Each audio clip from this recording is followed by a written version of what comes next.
This is not your first rodeo. You've tried several times to win a Senate seat, right?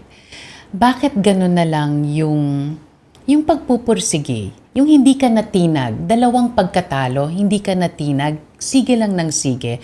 Why did it mean a lot to you to get into the system and lead from there? I never had any political ambitions. In fact, most of my life, I was very happy with being a teacher and a human rights lawyer. Yun na mismo yung buhay ko eh.